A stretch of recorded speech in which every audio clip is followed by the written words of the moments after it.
Pagi baru saja menyapa. Di sebuah rumah sederhana di pinggiran kota, seorang lelaki baru saja pulang dari kerja malamnya. Sementara sang istri duduk di depan kamera ponsel. Anak perempuan kecil yang berusia 9 tahun duduk di sudut ruangan sambil menggambar. Aku capek dek, tadi jalanan macet, sempat kehujanan juga. Tapi alhamdulillah sampai rumah. Kamu udah sarapan? Kamu gak lihat? Aku lagi live ini. Jangan ganggu dulu ya.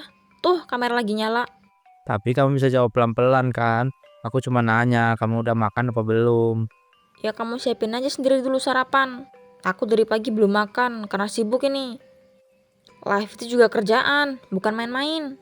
Aku nggak bilang itu main-main, tapi cara mulai itu isinya ngomongin rumah tangga kita terus. Aku dengar dari tetangga, bahkan dari teman kerja aku. Aku malu. Lah, itu kan kenyataan.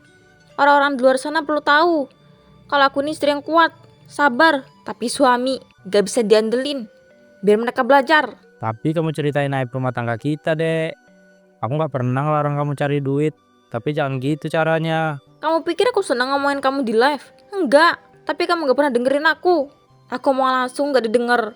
Jadi ya aku ungkap di sini, biar kamu sadar. Kamu pikir anak kita nggak ngerti? Dia dengerin loh. Meski kamu kira dia cuma gambar-gambar doang di sana, apa kamu nggak kasihan? Bunda, kenapa Bunda marah-marah lagi? Tadi malam Bunda juga marah di HP. Sayang, ini Bunda bukan marah. Bunda cuma cerita, biar orang-orang ngerti keadaan Bunda. Udah, Gina sana ya, lanjut gambarnya. Biar bundamu mau ngobrol dulu. Tapi aku sedih ayah. Bunda selalu bilang ayah jahat. Aku bingung. Ayah nggak jahat sayang, kita cuma lagi banyak masalah. Tapi kamu tetap harus sayang sama bunda. Udah, kamu jangan main drama depan anak. Aku udah biasa kok dijelek-jelekin balik. Tapi setidaknya aku jujur. Jujur itu penting, tapi kalau nyakitin orang dan umbar-umbar ke ribuan orang, itu bukan jujur lagi, itu nginjek harga diri. Aku kerja buat kalian, kalau kamu gak suka caranya, bilang baik-baik, jangan pakai kamera. Justru kamera ini yang bikin dapur kita ngebul. Kamu bisa kerja malam terus, tapi aku juga punya cara sendiri. Dan penontonnya suka. Buktinya, tiap malam live aku rame. Tapi hatiku makin sepi, ini rumah bukan panggung deh, ini tempat kita saling jaga. Kamu terlambat sadar. Aku capek terus-terusan nunggu kamu berubah. Jadi sekarang aku gak bisa lagi tutupin apa yang kurasa. Ayah, bunda, jangan berantem terus. Aku takut. Siang menjelang. Bunda, ayah, aku boleh main ke rumah Bu Rika nggak? Di sana ada kucing kecil, Bunda. Nggak usah keluar, Gina. Ngapain main siang-siang? Tapi aku gak suka kalau Bunda sama ayah ngomongin kayak mau nangis terus. Gina, sini sama ayah. Duduk sini deket. Ayah minta maaf ya, bukan maksud ayah bikin kamu takut. Kalau ayah minta maaf, Bunda juga harus. Gina, gak semua hal harus ada maaf dari dua sisi. Kadang orang cuma butuh ya dengerin dulu, gak langsung disuruh minta maaf. Tapi kita juga nggak bisa terus-terusan hidup di bawah sorotan kamera, dek. Gina butuh rumah, bukan konten. Kamu gak ngerti. Waktu kamu kerja malam-malam, aku di rumah sendiri sama Gina. Kadang gak ada yang bisa aku ajak ngomong. Live itu jadi satu-satunya tempat aku bisa keluarin unek-unek. Tapi kamu keluarin unek-unek dengan cara yang bikin aku hancur. Kamu pikir aku nggak pernah capek? Aku nggak pernah cerita ke siapa-siapa karena aku masih jaga kamu, jaga rumah ini. Aku gak minta kamu jaga aku kalau kamu gak pernah mau ngerti isi palaku. Tapi Bunda kan bisa cerita ke aku bisa dengerin ke Bunda. Sayang, kamu masih kecil. Bunda gak mau kamu jadi tempat Bunda numpain beban. Kamu harus bahagia. Tapi justru kamu yang bikin dia nggak bahagia, dek. Dia denger semua yang kamu omongin di live tentang aku, tentang rumah ini. Dia jadi takut. Aku gak mau Bunda cerita ke orang-orang tentang rumah kita. Aku cuma pengen orang tahu. Aku bukan istri yang diem terus. Aku pengen suaraku didengar. Selama ini semua orang pikir kamu suami sempurna. Aku lelah diem. Jadi kamu lebih milih orang-orang asing itu tahu isi rumah ini. Kamu ngomong kayak gitu, tapi kamu gak pernah nanya aku. Gimana rasa jadi aku? Tiap malam kamu pulang, langsung tidur, terus ntar pergi kerja lagi. Aku kayak bayangan aja di rumah ini. Kalau gitu kita bicarain ini bener-bener, bukan di depan kamera, bukan sambil live. Aku mau kita selesai ini semua. Aku gak mau Bunda ya bisa. Aku gak mau. Gina menyeka air matanya dengan ujung kaos. Sore hari perlahan turun. Di halaman belakang, Ragil duduk di kursi plastik. Gina berada di dekatnya, menggambar dengan krayon yang sudah patah ujungnya. Ya, aku gambar kita bertiga. Tapi kenapa ya Bunda dengan gambar aku mukanya kayak marah? Mungkin karena Bunda akhir-akhir ini lagi banyak pikiran. Bunda gak marah sama kamu kok. Tapi Bunda marah sama Ayah.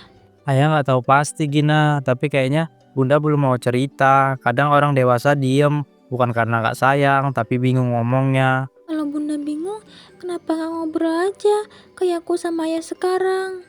Nah, itu yang Ayah juga pengen sayang.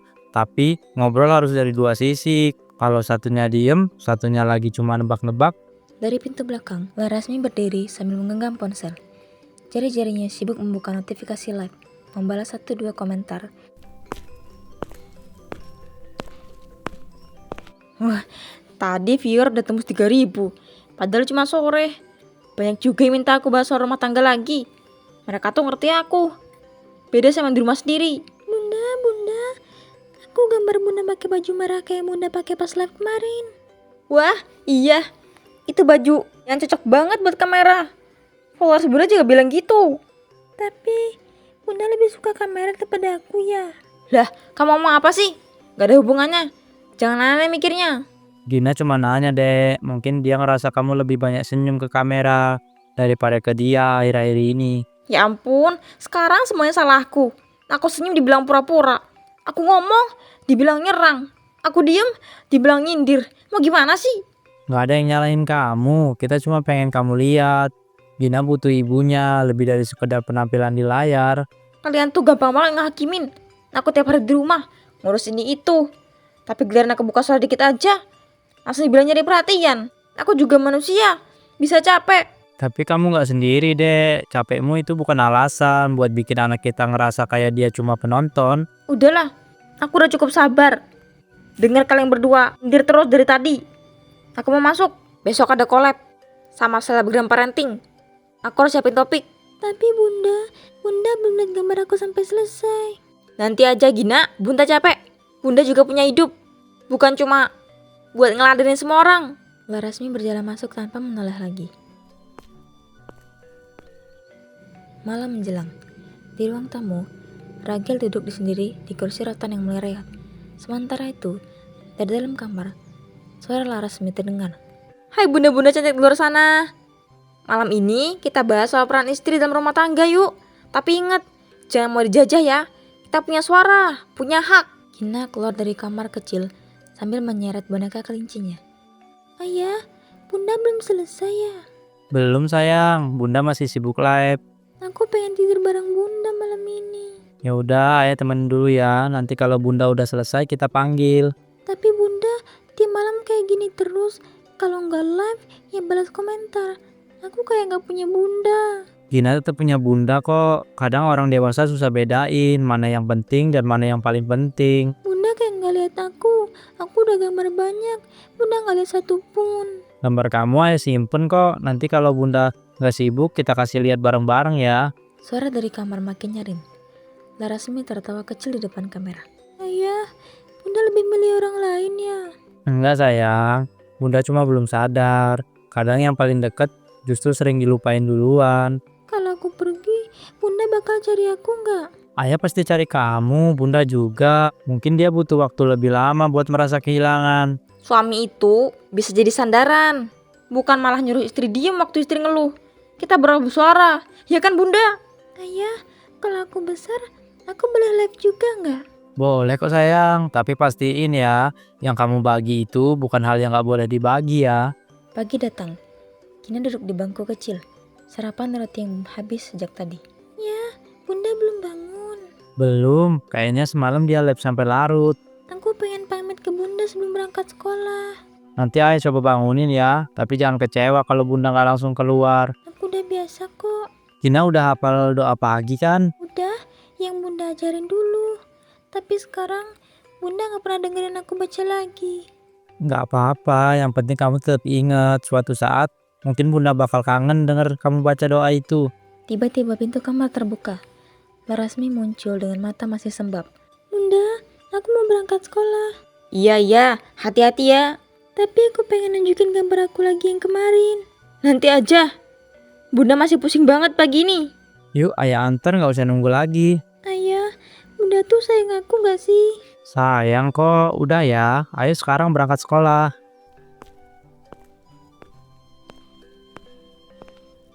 Larasmi duduk di meja makan sambil menyalakan ponselnya lagi. Ia melihat sisa-sisa komentar semalam. Besok harusnya collab sama Manda jadi ya. Banyak yang nunggu juga. Mereka tuh ngerti aku, support aku. Bukan malah nyudutin kayak di rumah ini. Beberapa hari kemudian, Larasmi di dalam kamar. Di depannya, ponsel menyala. Aplikasi TikTok terbuka. Tapi tombol live belum ditekan. Kalau aku diem, mereka pikir aku kalah. Kalau aku ngomong, dibilang nyerang suami. Harusnya aku gimana sih? Sementara itu di luar rumah, Ragil duduk di pos rendah yang kosong dan menuang kopi hitam yang masih hangat. Dulu aku pikir cukup kasih nafkah, cukup pulang tepat waktu, cukup dengerin. Tapi ternyata ada yang lebih susah, bikin istri percaya kalau rumah ini tempat dia pulang. Bukan cuma tempat dia numpang siaran. Nia sedang scroll TikTok ketika video Larasmi semalam live lewat. Cuplikan terlihat. Ragil hanya menatapnya sebentar, lalu mengunci layar. Sementara itu, Larasmi mulai live-nya seperti biasa. Hai semua, makasih ya udah datang lagi. Hari ini sebenarnya aku nggak tahu mau bahas apa. Banyak banget yang nanya kenapa aku kelihatan beda. Mungkin emang aku lagi ngerasa kosong. Tapi itu biasa kan, ibu-ibu tuh kadang punya hari dimana rasanya pengen ngilang. Kadang di rumah kamu berusaha jadi istri yang baik, ibu yang baik. Tapi tetap aja salah. Dibilang terlalu sibuk sama HP. Padahal aku sibuk, aku pengen punya tempat cerita juga. Pengen ngerasa didengar. Walau cuma sama orang-orang yang gak pernah ketemu langsung. Hari-hari berlalu. Pagi ini, suasana rumah terasa lebih sunyi dari biasanya. Kini duduk di lantai ruang tengah dengan kertas-kertas gambar berserakan. Ayah, Bunda kenapa gak keluar kamar lagi? Mungkin Bunda lagi butuh waktu sendiri. Tapi kan udah 3 hari. Bunda cuma keluar pas malam. Itu pun cuma buat ambil air. Bunda gak dengar aku manggil. Kadang orang dewasa tuh kalau lagi bingung sama diri sendiri, dia malah diem ke orang yang dia sayang. Aku salah ya? Enggak, Gina nggak salah apa-apa kok. Tak lama kemudian, Larasmi keluar. Ia memakai jaket tipis, tangan yang memegang tas kecil. Ia langsung berjalan ke arah pintu depan. Mau kemana? Jalan aja, Jalan kemana? entah. Yang penting bukan di sini. Ini bukan soal betah atau enggak. Aku cuma ngerasa rumah yang terlalu sempit. Tiap sudutnya bikin aku sesak. Yang sempit itu mungkin bukan rumahnya, tapi hati kamu yang penuh sama omongan orang. Mau pikir aku senang dihujat, dibilang istri gak tahu diri. Padahal, aku cuma cerita apa yang kurasa. Kamu itu cerita ke semua orang, tapi nggak pernah ngomong ke aku. Karena kamu gak ngerti. Kamu diem, selalu diem. Aku diem karena aku nggak mau. Kamu makin ngerasa dilawan. Aku pikir dengan aku sabar, kamu pelan-pelan sadar sendiri.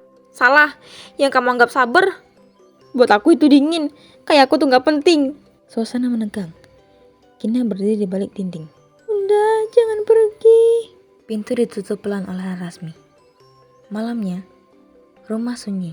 Gina sudah tertidur di kamarnya. Di ruang tamu, Larasmi duduk di depan rantai kecil yang menyala terang. Ponsel di tripod, merekam live TikTok. Sudah berlangsung hampir 1 jam. Jadi ya teman-teman, kalau suami kalian malah berubah dingin, jangan langsung nyalain diri sendiri. Kadang emang laki-lakinya aja yang udah gak punya hati. Tiap hari pulang kerja, masuk kamar, ngeluh capek terus. Lupa kalau istrinya juga manusia, bukan robot pelayan. Disuruh ngertiin terus. Tapi kapan giliranku dimengerti? Nih, aku cerita ya. Seminggu ini aku tidur sendiri. Suamiku di ruang tengah. Pura-pura nonton TV, padahal cuma ngelamun. Terus pas aku tanya kenapa, jawabannya gak apa-apa. Itu tuh jawaban paling ngeselin. Dari arah dapur, Ragil muncul. Ia mematung beberapa detik mendengar ucapan istrinya. Perlahan ia melangkah menuju ruang tamu. Dek, udahan dulu bisa? Tuh, datang juga akhirnya. Biasa, nunggu naik suara dulu baru muncul. Aku serius, matiin dulu live-nya. Kita perlu ngomong.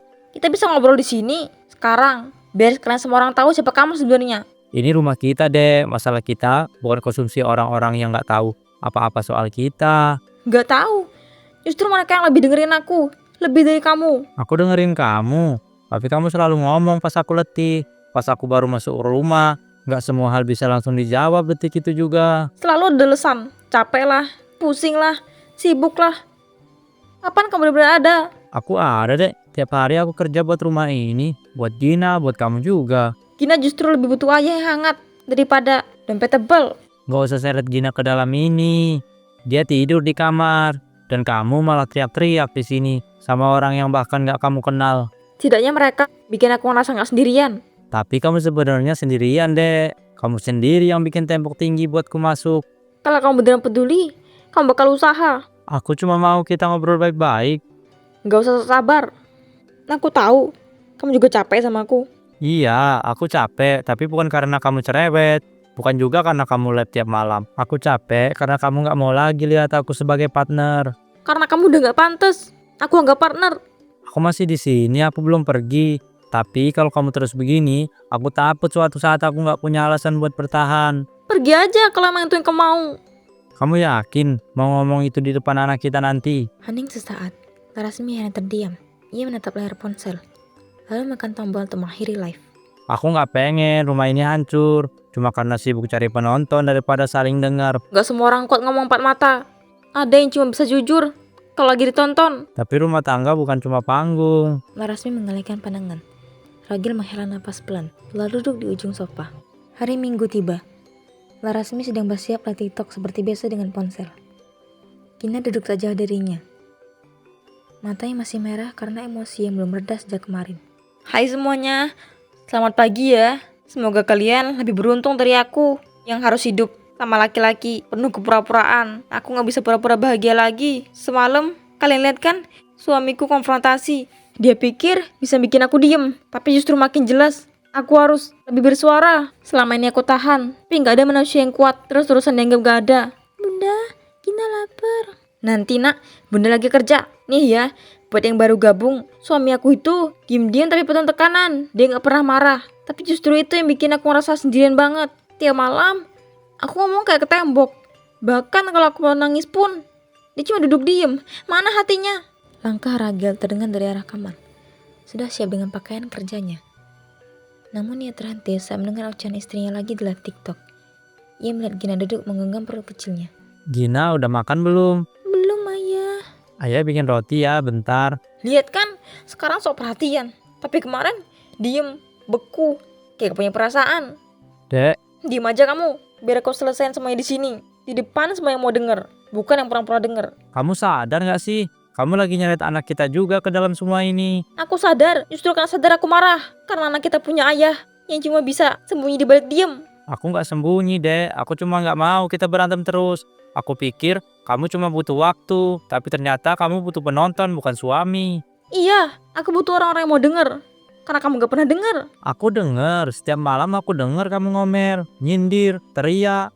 Aku denger semuanya, tapi apa kamu pernah denger aku? Kamu gak pernah ngomong apa-apa. Jadi apa yang mau aku denger? Karena kamu gak pernah kasih aku ruang buat ngomong. Sekali aku buka mulut, kamu udah nyiapin 1000 serangan. Ini bukan perang. Tapi kalau kamu ngerasa terancam, berarti kamu tahu kalau kamu salah. Cukup, mati labnya sekarang. Enggak, biar semua orang tahu siapa kamu. Ya udah, kalau itu maumu, aku bakal jujur juga. Silakan, biar semua lihat betapa lemah dan pengecutnya kamu. Dengar ya, mulai hari ini kamu aku talak. Sunyi, Larasmi terdiam, matanya membelalak. Gina natap kedua orang tuanya. Apa? Aku talak kamu sekarang, di depan kamera kamu, di depan semua orang yang kamu pilih buat jadi saksi, daripada anak dan suami kamu sendiri. Kamu serius? Aku serius, aku udah gak kuat lagi. Kamu bukan cuma nyakitin aku, kamu juga ngerusak ruang yang seharusnya jadi tempat Gina ngerasa aman. Ayah, bunda. Larasmi menatap layar ponsel. Komentar mengalir deras. Kamu serius? Langsung ceraiin aku gitu aja? Udah aku bilang aku serius, dan buat Gina dia ikut aku. Ragil menggendong Gina. Mas Ragil, kamu gak bisa mutusin gini aja.